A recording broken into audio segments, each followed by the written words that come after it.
Okay, welcome everyone to the sequencing and pre-confirmation call number 10. Today we have an exciting topic, namely commit boost. And there's going to be three different presenters, Drew, QB, and 3RAM. But before that, I want to give you a super quick update on the based ecosystem. So I have updated my slides, which I will share in a moment.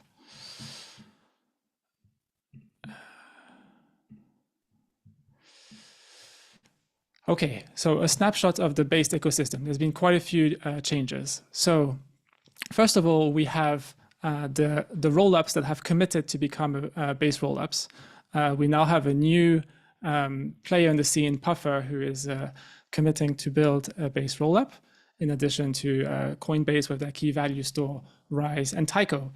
And actually, another piece of news here is that Tyco is now live, and since yesterday is actually technically a base rollup. We have various chains, existing chains that might migrate to base sequencing in the future. These are the ones that are most actively considering becoming a base rollup for various reasons. We've had Aztec give a presentation in one of the previous calls, and ENS is very interested as well. And this mystery top rollup, which hopefully will be announced at some point. We also have gateways that are interested in helping out with pre-confirmations. So Estes on the last call signaled that they want to run a gateway, I guess in addition to Titan and Ultrasound. On the startups side of things, we now have 6 projects that are helping out build infrastructure for pre-confirmations. Chainbound Espresso, Luban, Monea, Primev, and Spire. So 2 new names here. Luban, which is basically a rebrand of Chi Protocol. It's the same team. I think they're rebranding to focus on pre-confirmations. And Monea is a team that was in stealth, I guess, until today. And they are also working on pre-confirmations. And I also added Primev, which was, I guess, an omission on my end in the previous version of the slides. And then on the R&D side of things, we have the 2 consultancies here, LimeChain and Nevermind. And the exciting thing with Nevermind is that they have now a dedicated team, sub-team, I guess, within Nevermind called Switchboard. So it's switchboard.nevermind.io, I believe, for more information. And this sub-team is dedicated to sequencing and pre-confirmations. And we also have yet another team which was in stealth until today, which is Commit Boost, which will be doing the presentation today. So without further ado, I guess I'll open the floor to Drew to talk about Commit Boost. Awesome. Thank you, Justin. And it's awesome to see all the new names getting added every week. And I'm personally very excited for Zuberland next week, which I think a lot of you will be at, to dive for almost full 2 days on these topics and workshops and everything. So I'm excited for that. Before we get started on what Commit Boost is, just wanted to give a bit of background. My name's Drew. I love Ethereum. I've been involved in it in different ways since 2016. And 6 weeks ago, I actually quit my job to work on something in Ethereum. I wasn't really sure what it was going to be. Had some ideas. Ended up being down the rabbit hole of Commit Boost, and here's where I am. And part of how I got here was, I don't know if it was Justin told me directly or if he said it in a podcast, but at some point he said something like, if you want to work on something interesting in Ethereum, find new ways to use it. And ever since this post around base sequencing, like many of you all started to see, more broadly for me, potentially the unlock around proposers making commitments. And, that really unlocked an avenue for me. So I had been writing research while I was in my previous role and just speaking with the community more broadly. And it was fortunate enough that Eigenlayer, when I left, was willing to give me some short-term funding which I'm working with. And then I had also known Kubi at Titan for some time, and they're just a great dev shop. And so he was willing to lend some resources to kind of take this idea and framework that we've had in mind to start putting in production and putting specs around it.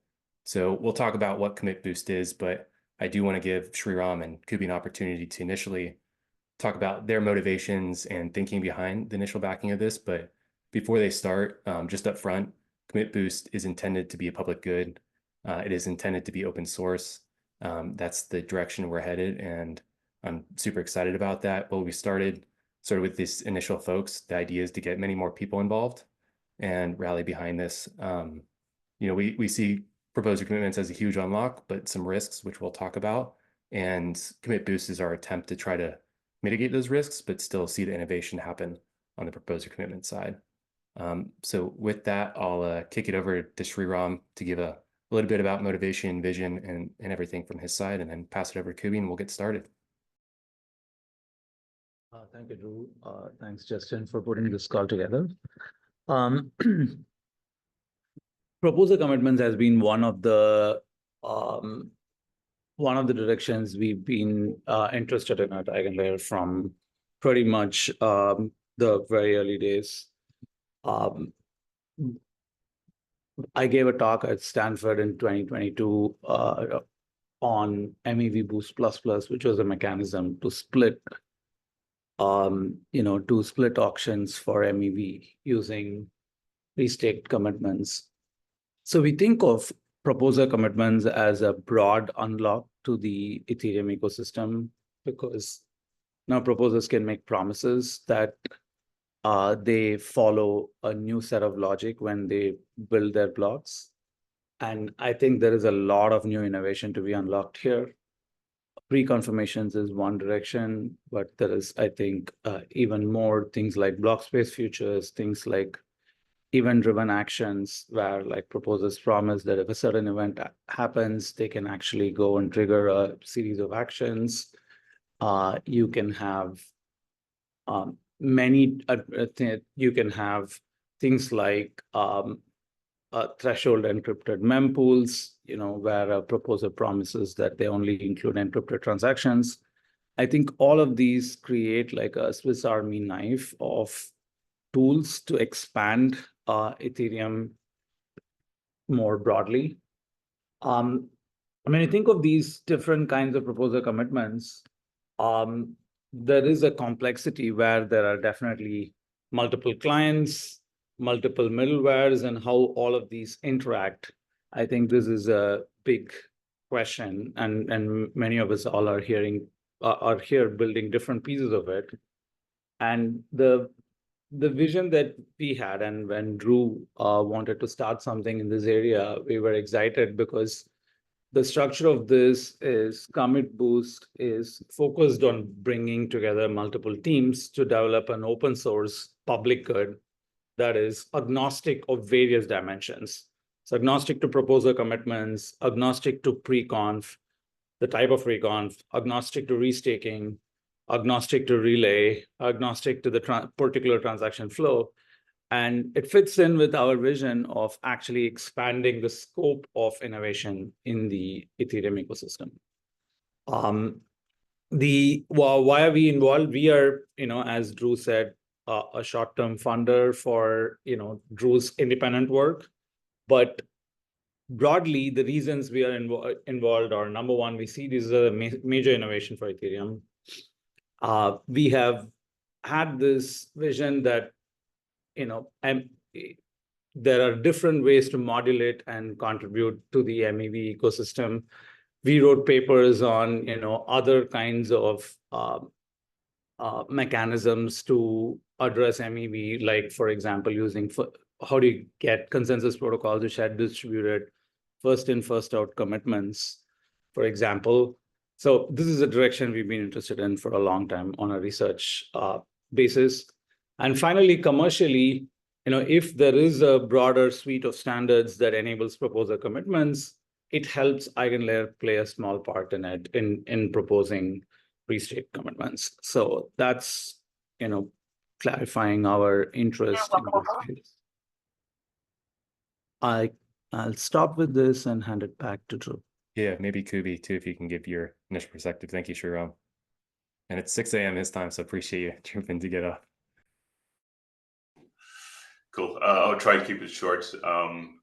So I probably know a bunch of you already, but for those of you who don't, I'm Kubi. I'm one of the co-founders at Gattaca, and we are probably most well known for our block builder Titan, which is one of the larger block builders on Ethereum. But we also recently launched a relay. I guess Gattaca more broadly is really focusing on building highly performant neutral Ethereum infrastructure, which is one of our endeavors with the block builder. So we are the only larger block builder, for example, that's not a trading firm. And as I mentioned before, we recently expanded into running a highly performant relay and actually developing a new relay from scratch. And just as part of our effort to sort of expand and develop different kind of Ethereum infrastructure, we naturally also came across the MethBoost client. We had been thinking about proposer commitments more broadly in general, have been part of obviously the pre-confirmation calls pretty early on. And I've known Drew for a while, so when he got really excited about it and asked for some engineering resources, given that that's one of the things they're really good at, I guess we're willing to lend a hand. So yeah, that's where we're coming from. Awesome.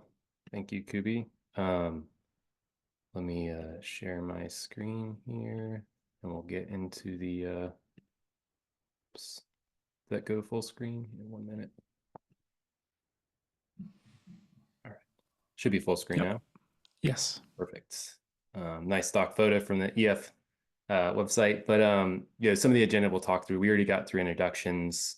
Talk a little bit more about, like, from my personal perspective, what I see around proposer commitments, the potential challenges I initially saw, and I think others are starting to see around even just within pre-confs, and then how Commit Boost tries to help unite folks and still see the innovative vision, but maybe create a safer environment for proposers themselves.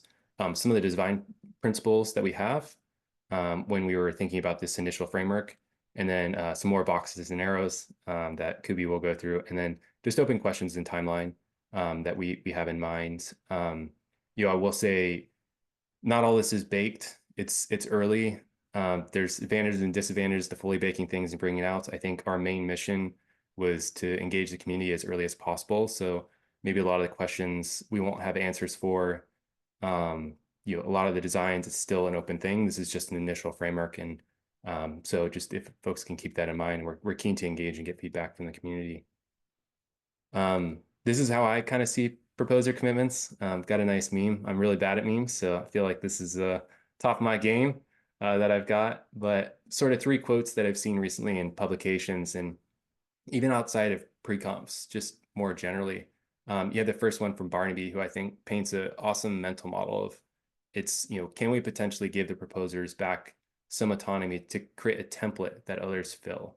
I think that's like a very powerful image of at least how I personally see proposer commitments. And then Julian touched on this in his publication where he says, maybe they can just specify some portion of it in some way. And then the last quote is from Vitalik's, one of his recent posts, a little more of a leap, but it's kind of this mental model shift of, can we think about the block itself in a different way? And that's how I kind of see proposer commitments enabling some of that vision. Yeah, that's how I view it. Here's some examples of today's proposer commitments. Obviously from Austin, so got the cowboy hat around pre-comps because I think it's where a lot of the focus and energy is around. But we've already had proposer commitments, things like PBS. We've been talking about inclusion lists, which I see as some form of a proposer commitment. But there's other things out there. Beyond this, I think Shriram talked a bit about this, but there's going to be, at least in my view, and I hope others share this, a broader set of ideas that come out that we just aren't thinking about. And some of them actually may have nothing to do with block construction. Maybe proposers make commitments for other things. It's a longer term vision, but still some of the things that I've thought about. But when we dive into just hyper-focused on pre-comps, and many of you have been on these calls, there are quite a few teams building all the pre-comps, different standards that they're pushing, different ways to think about how they connect with the proposer. And with this, what we started to see was potential risks for proposers specifically and the Ethereum network more broadly. Number one, fragmentation, which can come through in a couple different flavors. One being proposers running multiple sidecars that all support these different pre-comps or proposer commitments more broadly. We see some risks around this, or at least I personally did. Number one, core devs already have a hard enough time if they're then going through upgrades and hard forks and having to think about the 5 different implementations. It may be difficult. Number two, it could be very difficult for proposers themselves to manage all these sidecars. I think sophisticated actors, I'm sure, will figure it out, particularly home stakers. And so it was, how we thought about this, how do we kind of unite that into at least just one sidecar where they can opt into all these things. And then number 3 is just potential lack of transparency around what's actually happening in the network. When things go wrong, how do we respond? And even proposers themselves, tools and standardized out of the box, engineering things that help them have transparency into their own box. So let's say one proposer commitment has an issue, spits out a bunch of logs, overloads their box, and they miss a slot. It's creating standards around how proposers interact with the outside world to reduce those types of risks. So these are the things we saw. And so with all that in mind, we came up with this concept of commit boost. And there's quite a bit of text still forming this. Probably will create into some kind of mission vision statement for what commit boost will be. But in essence, it's standardizing the last mile communication between the proposer and the proposer commitment protocol. And the focus for commit boost is to make it as seamless as possible for a proposer if they choose to opt into any proposer commitment.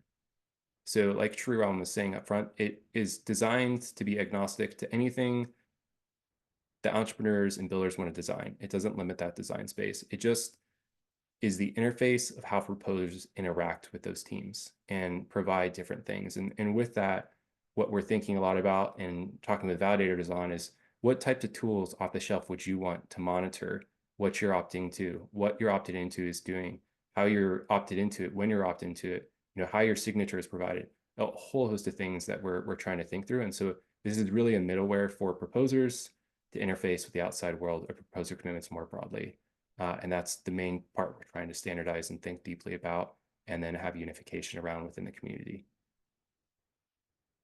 So the design principles that we've sort of, at least initially, thought about this framework from, we've hammered on this a lot, but this is going to be a public good, open source. I think broadly the vision is in some way for what Commit Boost becomes is like a client team. It's a good and bad analogy because acquisitions in the past, but that's kind of the mission and vision is it'll be grant funded, non-VC funded type of structure. Well, there'll be a couple people, all they do is fully focus on this middleware and support things around upgrades, ebbs and flows of Ethereum as they come and go, and think deeply about that. The other thing we thought a lot about, and I emphasize this, was optionality. So we don't want to design something that immediately eliminates some path for proposer commitments. We just think we're really early, and we don't want to, enshrine a certain full transaction flow of, like, let's say a pre-comp. So trying to leave that open. The latter 4 on the slide, they're all kind of tied together, but a lot of it I hit on, which is around safety and just OPSEC, but making it easier for proposers to understand what's happening within their box and what they're opting into, how they monitor that, event loops to ensure their safety and soundness. And these are the types of things we're hitting on. I won't go through all these, but you'll see modularity, observability, and transparency as a key thing throughout the design. So I'll pause there. I'm going to hand it over to Kubi to actually go into the meat of what this is before we take questions. But yeah, let me stop sharing here. Kubi? Yep. Just before I get started, just wanted to say again that this is like an initial high-level spec, and none of it is written in stone. And generally, also from an engineering perspective, the question we are kind of trying to ask ourselves is like, how do we move, or how do we evolve the current proposer commitments that we do. So I guess the subset really is a proposer committing to a header via MevBoost. How do we evolve the current infrastructure to something that's more generalized so we can support new forms of proposer commitments, i.e. Preconfirmations, for example? And can we do that in a way where in the short term, for example, we don't need any consensus layer client changes or things like that? So just to keep that in mind. I'll share my screen now. And let me know if you can see this. Yep. Okay, perfect, nice. So I guess just starting from a very high level, the idea is that commit boost is essentially one sidecar. And this one sidecar can basically instantiate multiple modules. Now, each of these modules would essentially represent a proposer commitment protocol. And for example, a proposer commitment protocol could be MevBoost, so vanilla MevBoost, or it could be, let's say, partial block auction. It could be a pre-confirmation module. And each of these modules basically could also be implemented by different kinds of teams. So the idea is not to enforce any standard of specific protocols, but more create a generalized platform for developing these kinds of protocols. Then the other part is, I'm just going to switch to the other slides before coming back, that as part of developing Commit Boost, we basically envision developing an SDK. So from a developer's perspective, and in order to build a commitment module, you have a tool set of certain primitives that are standardized, that on one hand make it easier for the protocol to then interface with the proposer, but on the other hand, for the proposer or the node operator also to have more confidence to actually instantiate such a module. I'll go into some of the specifics, which Drew also covered, that we are thinking about now. So for example, one of the key things is telemetry and logging. So even think about, let's say, MevBoost today, like if you, let's say you instantiate a module that implements the MevBoost protocol, you would want to have some insight into, let's say, what kind of get header requests you're making, who you're making them to, what is the latency, for example, when you're getting responses from the relay, and a bunch of things that basically can be nicely abstracted away from the developers of the module. And then on the node operator side, you can envision them just simply running something like Prometheus, plugging it into a Grafana dashboard, and you have real-time insights into what your sidecar is doing, what kind of specific modules they are running, not just what specifically the modules are doing, but also things around resource usage like CPU, disk, and a bunch of other things. The other part is some of the other primitives would include requesting a signature, because at the essence of making a proposer commitment is basically the proposer committing to something via signing something. And so a lot of the thinking will be around how do we request a signature? How can we do that in a safe way? And abstract it away nicely so that like multiple different kinds of implementations of protocols can actually tap into that. And then there'll be a bunch of other just primitives around like responding to certain events. So you can think about like a get header event that might be exclusive to a specific module, or a get payload event and things like that. So then going back to the sidecar itself, now there are other two key components. So one is something we now call a system manager, which will basically be responsible for instantiating each of these modules. And as part of that, some of our research conversations with some node operators revealed that they, for example, really care about resource usage. So specifically thinking about a context of instantiating modules that might be newer and less proven, there's like a lot of concern around there being bugs and it going out of bounds. And I think one of the examples that Drew mentioned, which is actually very common, is too many logs are being printed, saved to disk. The disk is full, and the entire node goes down, and you miss a slot. Just simple, very like operational things around operational security. Then the other key part is the signing manager. And as I described before, this is going to be the interface of how these different modules will request signatures. And again, this is one of the key parts that we really want to engage with more people about and get insights into how we do this in a safe way. So what kind of things can we sign? What kind of keys will we use? Like, will it be proxy keys? Will it be the direct private key that the proposer uses? So there are lots of questions around that. But the idea is, how can we move towards a world of more standardized proposer commitments? How can we request signatures for things without doing any consensus layer client changes?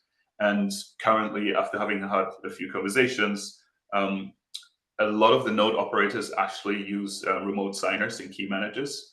So some of these widely used ones are Web3 Signer and Dirk, which are there as an example. But basically, the signing manager will be able to provide interfaces to request signatures to these key managers today out of the box. And this way, we would be able to not have to go through the current consensus client and force any kind of changes. Like a key part of this is basically that it's fully backwards compatible, and in theory could get like 100% adoption, while still for a subset of proposals that have a more sophisticated setup with these key managers actually request signatures for new kinds of commitments like pre-confirmations. And that should hopefully also get us to a stage where at a certain point we have enough learnings of how we actually want to do this in a safe way and potentially even push a CL change. Then I think the final bit I want to talk about is, as part of this commit boost effort, we also working on developing a testing suite.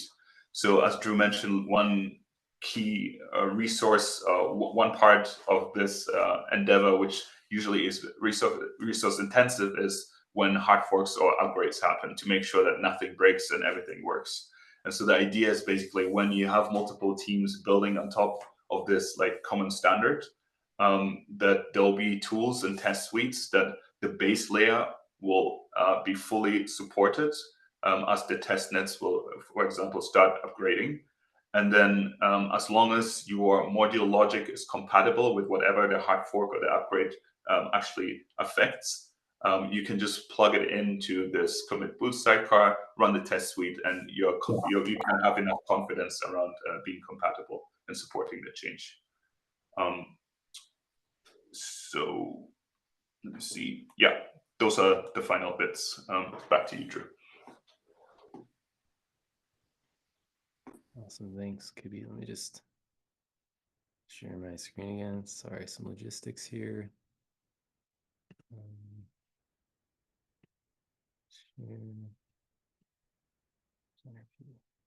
All right. Awesome. Thanks, Kibi. Hope that gives folks a little more context to the abstract we're talking about, and that I've been talking about. And again, our goal, and we'll get into this, is just we're early stages. We don't have all this figured out. We are working on some dev nets to even put more context around this, and trying to get as much documentation around this out. It's just practically like trying to meet people, aggregate research, think through things, and engage with folks. This is kind of the stage we're in. Open questions that I'm continuously asking myself, and welcome others to add questions / help answer these / provide their own answers. But are there any added risks with commit boost?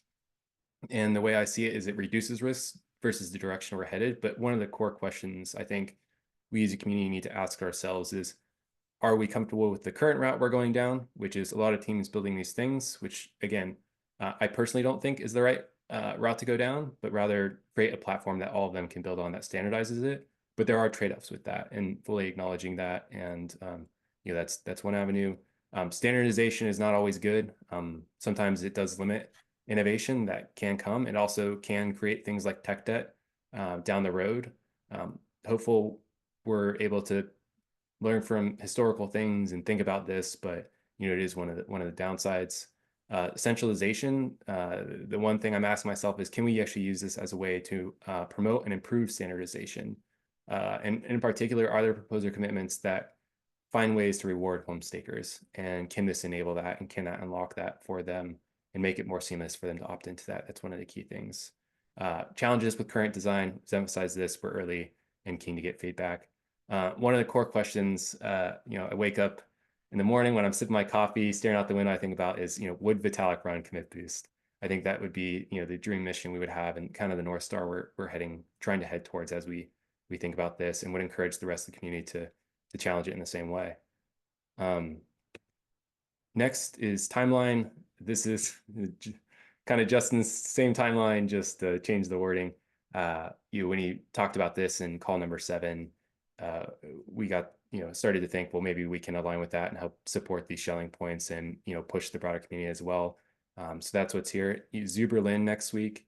We talked a bit about this, but we will have a DevNet, and we've been working with a couple pre-comps teams for initial stages of that, engaging with folks like what Justin had a slide, Chainbound, Primev, Espresso, like all the guys, I can't name them all, but these people on the slide, and hopefully we'll have a couple modules actually live. And the goal in Zuberlin, at least from my perspective, is to try to understand what every team's doing. We have a lot of presentations on that. And I know this is Justin's grand vision too, but have a lot of teams present, and then understand the differences in how they're approaching things. And then the second day, have a lot of workshops to discuss, okay, where is there overlap? Where can we standardize, even outside of Commit Boost, but Commit Boost being part of that conversation. Post Zuberlin to ECC, we're hoping to do a lot of iteration, actually write more code, get more specs out there, engage with a broader set of people, I think is really important. So having others contribute to the code, the effort, testing things in DevNets, a whole host of things, and then post that, ideally by end of summer, actually have audited commit boosts ready to go and testing in production. And hopefully we're landing pre-comps by the end of the year. That's kind of Justin's vision, and we're here to try to help push that forward. With that, I think that's all we got. Happy to take questions. Here's the initial post we have. There's going to be more coming, particularly in the next week and a half. We're just sprinting towards Zuberlin.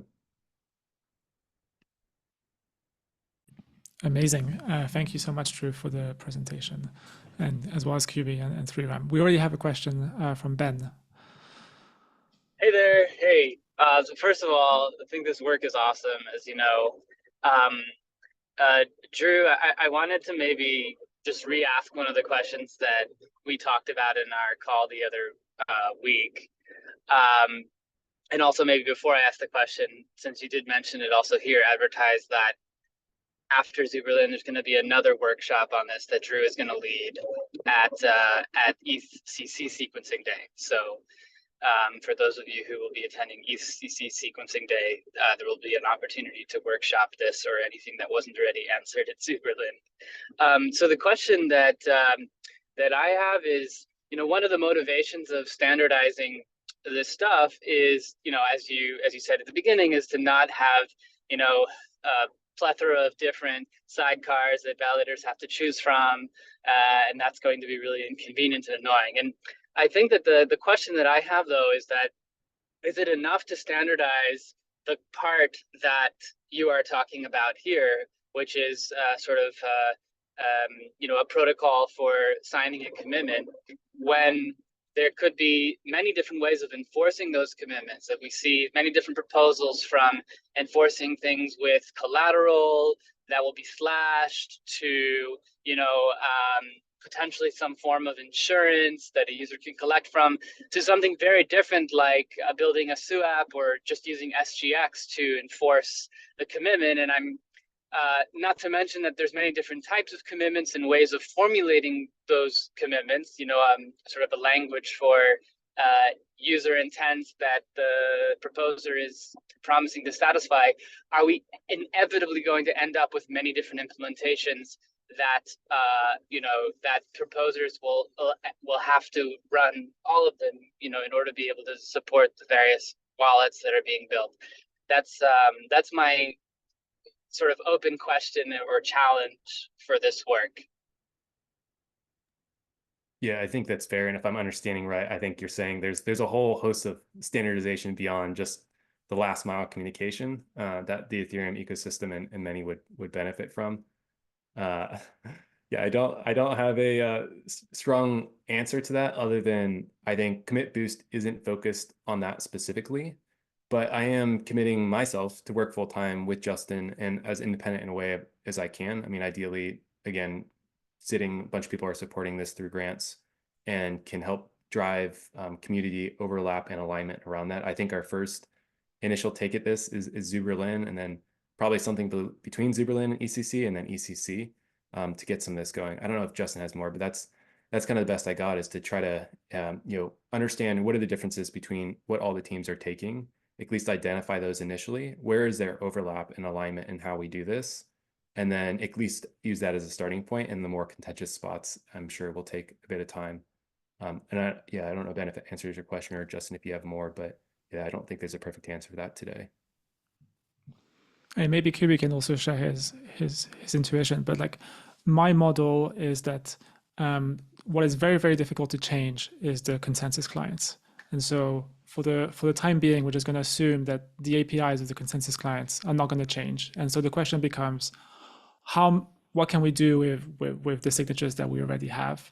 And I think the idea here is to be like maximally unopinionated. Whatever you can do should be expressible within commit boost. Now it is possible that in the future there will be some commitments that require changes to the consensus clients, at which point we can either try and lobby the consensus clients to do the changes, or I don't know. I guess that's a bridge to be crossed then.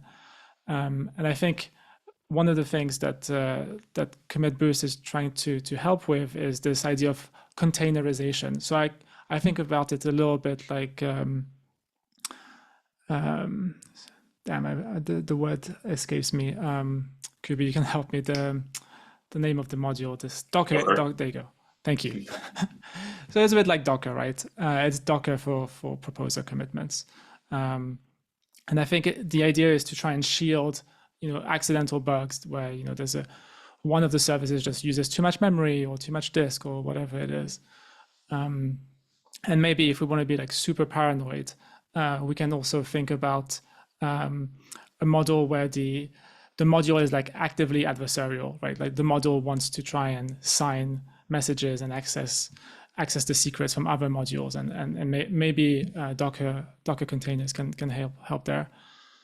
But yeah, I think what we're trying to do here, I mean, I'm not trying to do it. This is Drew and Kubi's project. I think what they're trying to do is to do as much as possible with the constraint of the consensus clients. I will say it's not Kubi's project. I've just suckered in to help. So it's definitely kind of my mission of leaving and focusing on something in Ethereum and trying to get the community to rally. As a previous consensus client dev, you can change things at the consensus level, but you need to fix the issues or ensure that the issues that happen following MEV boost don't happen anymore. So if you want to read more, you can read about what Potus mentioned regarding EPBS and those kind of things. So yeah, but with all the 2D KZG for EIP 7594 and those kind of things, they are quite busy with very novel cryptography. And now if you add risky protocol changes, it indeed become quite an ordeal to convince and push change.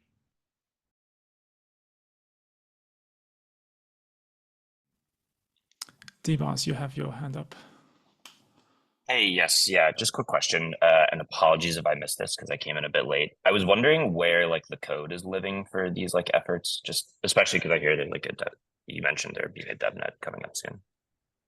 Yeah, I think next week we'll be ready with that. We're just trying to get things going, tested, at least idealized. As I don't know when you joined, but there's no devs devoted to this. And initially what we had just, or at least what I had gone through and done, is tried to create a framework to start engaging with folks early on.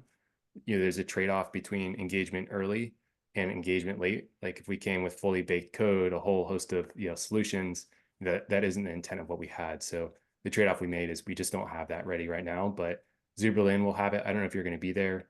I don't know where you work either, sorry, but hopefully someone from your team's there, and we're gonna have a whole hackathon, go through it. We'll have a presentation for about 30 minutes where we'll actually do the demo of it, and then we're putting together repo and things like that for people to go through.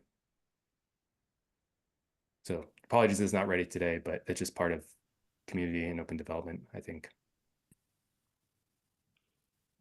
Yeah, just a few more days. We're going to have some DevOps and testing people at Zoo Berlin. So, for example, Paritosh, DevOps lead and testing lead, will be there.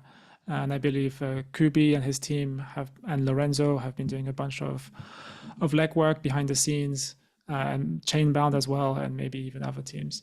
So I think the ideal outcome would be that we have a test net, and we have multiple pre-confirmation systems that are built on top of Commit Boost, and then we have these nice projector screen with all sorts of terminals, and we take a nice picture and we declare it a success.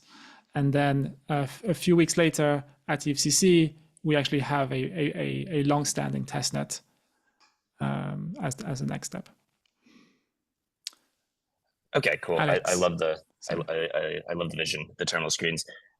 Just a follow-on question: is there a reason not to like develop it out in the open from the start, or like what's the reason against that?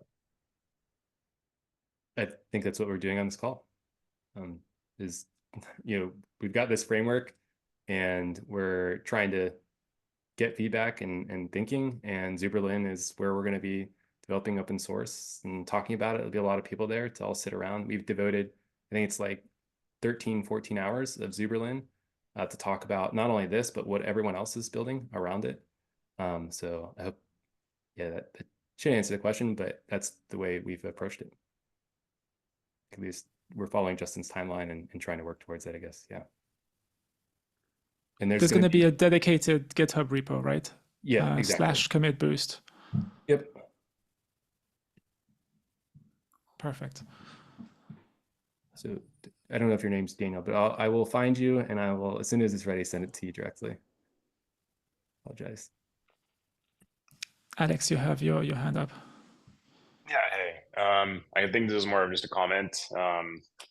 But yeah, I think this is super exciting. I'm still gonna be up to speed with a lot of the pre-confirmation stuff everyone's doing, but what I'd really like to avoid is having, 10 forks of MedBoost where everyone has like their own little sort of idiosyncratic ways they're doing all of these, and APIs and interactions and, all of that. So yeah, I think Commit Boost is a way to move forward here where we can kind of have this common layer. And yeah, the obvious tension is making sure that Commit Boost doesn't privilege or advantage like one set of people over another. But as long as it does that, seems really exciting. So looking forward to seeing how this develops.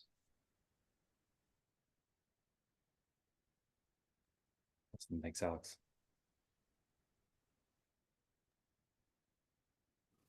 Connor. Yeah, I guess maybe this is a general question, but any intuition why this hasn't been done before? Why there's been no forks of MedBoost before?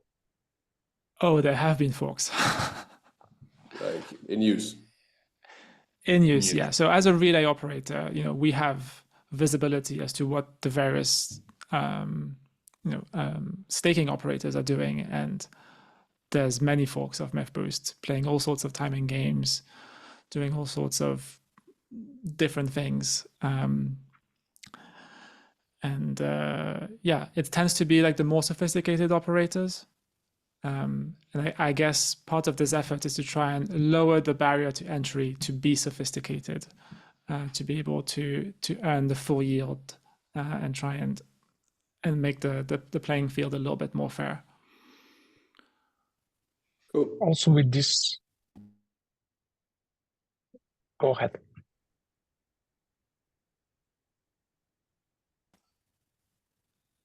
George, I don't know if anyone else was speaking. You can go ahead. I thought Connor wanted to say something. I just wanted to say that with the recent looking into base sequencing, preconfirmation, and proposer duties, I think it has been more and more noticeable of new use cases where MevBoost extensions might make sense, whereas previously I'm not sure whether too many such use cases were plainly visible, as I guess the group here and the leaders in this group here has made it so obvious now.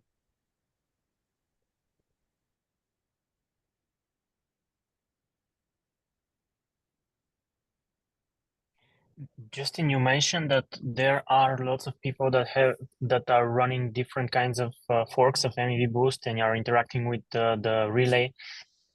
I was wondering whether there has been an effort in standardizing those changes, because you have a different interaction between the proposer MEV boosts that are running and the relay. I guess that some of those changes are not timing changes, timing differences, but rather changes in the APIs. So something that we think that would accompany the commit boost initiative and trying to standardize what such a software would do for proposers is to standardize the interaction between the proposers and the relay, basically the builder API. So we have a draft ape on that, which is related to commit boost, because when you give commitments, etc., you would need to communicate that with the PBS pipeline, etc. So I guess we'll discuss more that next week in Zuberlin. And my question was, have you seen such requirement for standardizing or updating the builder API based on those MEV boost forks that you are seeing? So I think the idea is that we preserve the APIs to the consensus client, but everything else can be changed. So in particular, the communication with the relay could change if that's what's required.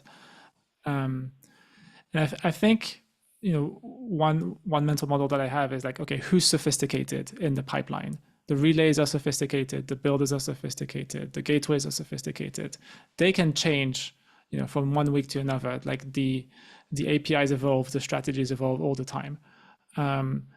On the other hand, like the consensus clients, they're just super slow. There's 5 of them, and they all need to change in unison, and we have to go through the Oracle devs process or a similar process. So that's what I see as very, very difficult to change. But in terms of APIs, with, you know, in terms of communications with the relay or with a gateway or with a builder directly or whatever entity it is, I think that's totally open in the design space.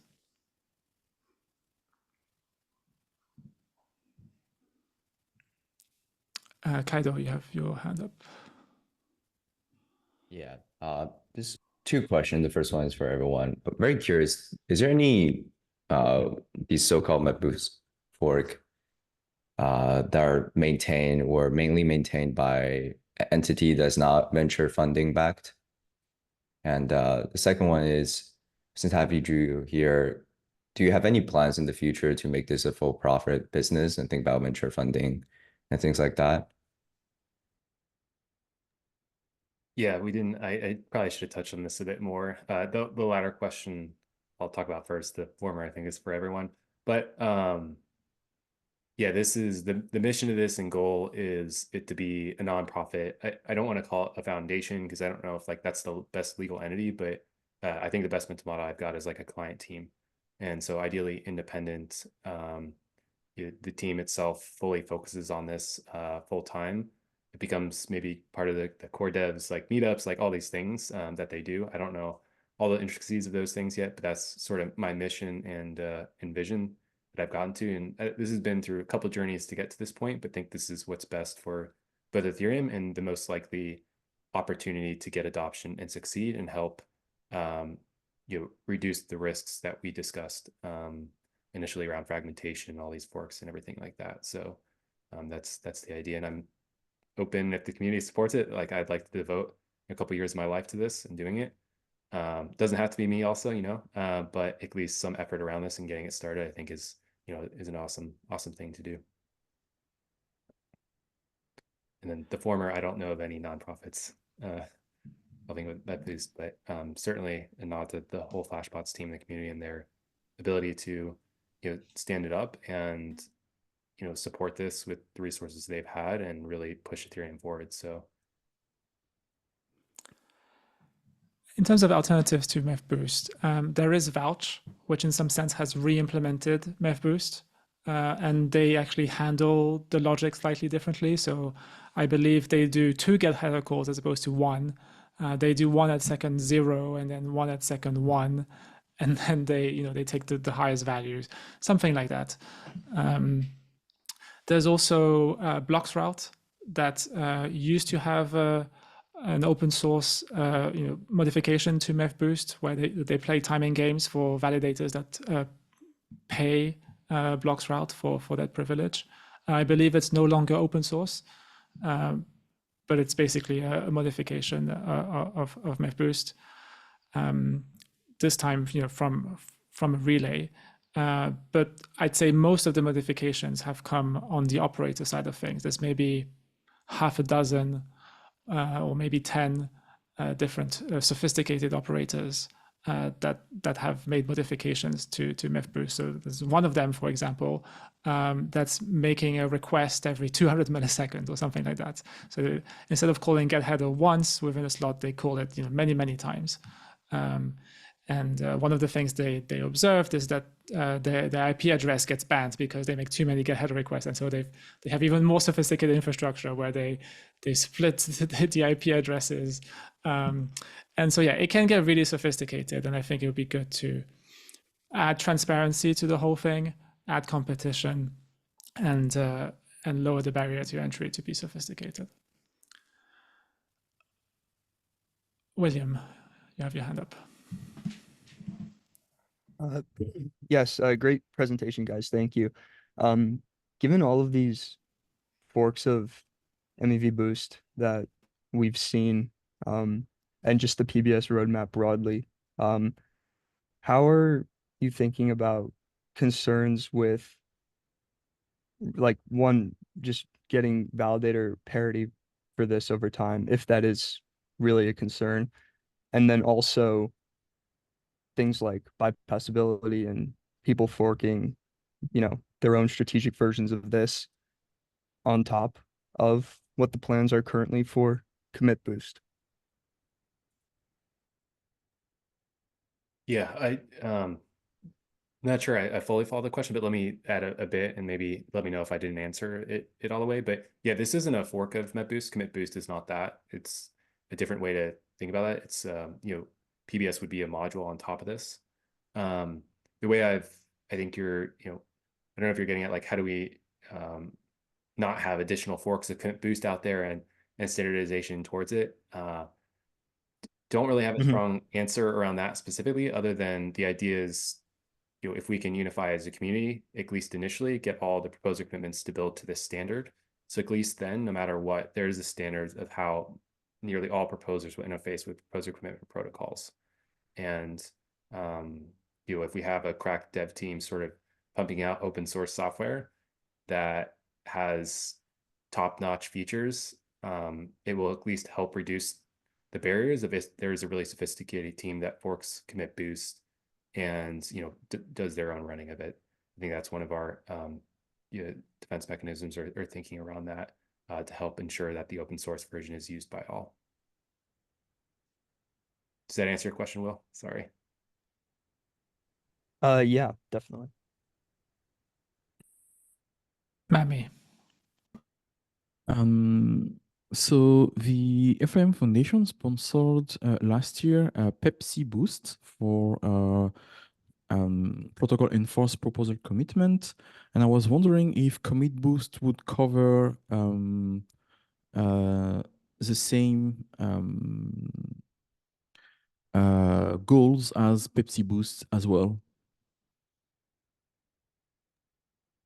I think it somewhat does, at least the initial expressions of what I understood Pepsi Boost and the efforts to be. I think Pepsi Boost is also a lot more focused on the enforcement mechanism, like the protocol being aware. And this is agnostic to how that is, as we discussed, like we're agnostic to the enforcement mechanism. So some nuances there, but I don't think like Pepsi Boost is a bad mental model of somewhat what we're thinking through here. And Yeah, on I that would point, I should note we're gonna apply. Go ahead, Kubi, but I'm gonna apply for like EF grants for this thing, this entity, this nonprofit. So hopefully, maybe get some additional research and thinking around Pepsi Boost in addition to Commit Boost and trying things out there too. So that is in the thinking as well, at least initially. Yeah, I was just gonna add that Pepsi Boost would be like a module that you could build on top of Commit Boost, because again, it will be like a subset of a type of commitment that you can make.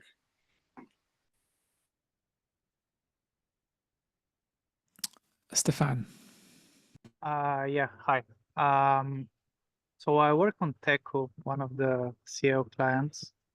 And yeah, first of all, thanks for the presentation. And I've been wondering, well, first of all, it's good to hear that we don't have to do anything for now.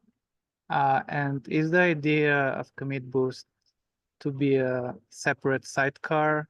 I mean, listening to a different port, and then stakers need to install this software, or MEV Boost, like the current software, would be extended to support the new APIs and everything? What is the, or it could be either, I guess, like what is the current idea? Maybe Kubi, so I don't butcher this. I'll let you walk through it. Yeah. So like from a technical perspective, it will be a different sidecar. And I guess the way to think about it is like MEV Boost is a protocol of how to source blocks like through like the current PBS supply chain. And the current MEV Boost client is the sidecar of how to talk to that protocol. And what Commit Boost is trying to do is create one sidecar that could instantiate different ways of making commitments. And so MEV Boost, conceptually, the protocol could be implemented as a module on top of Commit Boost, if that makes sense. Okay, yeah, I get it. Thank you. Tina. All right. Well, I'm super excited to see. I feel like so much excitement around this middleware stack and finally some movement. So I'm currently putting on my hat of as a contributor to the PBS Foundation, as Flashbots is a pretty small party there, and I massively failed my job in terms of like being on some of the committees. So I feel like I wanted to kind of share some of the things that we mentioned. I think PBS Foundation, this is Commit Boost is definitely an effort that PBS Foundation should. I hope it can support on a funding perspective. This is exactly the type of upgrading and leveling up that and standardization that we need in this space. I love the clarity of the positioning of the MEV Boost as a protocol. And in fact, I think the failure of the MEV Boost protocol development as in community, when the intention was set out after the merge to have community co-creation, has in fact stagnated, but precisely because none of us were thinking of it like a protocol. We were oftentimes confused ourselves, whether it's like core maintainers on the MEV Boost community call, or like, it's Flashbots itself. Which one are we talking about? The sidecar or what? So this is a really great, I think, next step. I think one of the things that we had our first meetup in Berlin last week. I think some of the folks who came by is also on this call. I think one of the direction we would love to see, and is we would like to direct funding to comparing the trade-offs of the various EPBS designs, and we have identified a couple of teams to grantees to actually work on that. And separately is comparing the different forks of MEV Boost, as well as like double-clicking on the standardization effort. And I think one idea mentioned was that, Stoke mentioned that maybe it would be a good idea to kind of keep MEV Boost lean, but upstream what is needed for what makes sense. So I think that's something, just ideas out here. I don't want to put words into folks' mouths. Many of them are literally on this call, but I just wanted to share the ethos, and I'm very excited to see what comes out of this next.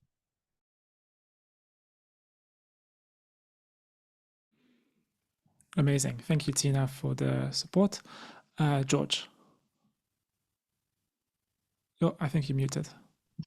Mine is comments rather than questions. So if you want to close the public part, I'm fine with that. Okay, perfect. Let's do that. That's the end of the public part of the call. Next up, we have the private part of the call, which is a more open discussion, and it will last up to half an hour.